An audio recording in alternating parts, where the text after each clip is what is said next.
Kung kamuti rider ka, dapat alam mo yan. Focus lang. Focus lang sa pagiging kasiro mong animal ka, ha? Alam mo, nakakatuwa ka tingnan sa kalsada. Nakakatuwa ka tingnan. Ang sarap mong batuhin. Ang sarap mong batuhin. Sige, pigain mo yung sa linyador. Pigain mo. Hanggang sa mabangga kang kita ka.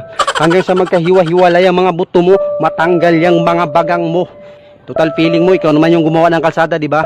Feeling mo lang yun, ha? Gusto mo yan eh. Feeling mo, immortal ka pag nagpatakbo. Tapos yung ginagamit mong sasakyan, yung ginagamit mong motor, hindi naman sa'yo. Di ba? Sige, raskalan mo pa sa pag-drive. Patunayan mo na talagang perwisyo ka sa kalsada ka. Pag nasagi ka, makakabayad pa kami pag nadisgrasya kang ka.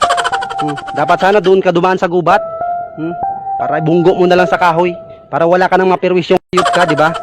Alam nyo, may mga kaibigan tayong ganyan. Yung tipong pag sumakay ka, mapapakuros ka ng hindi sa oras. Di ba? Yung tipong hindi mo alam kung saan kayo papupunta.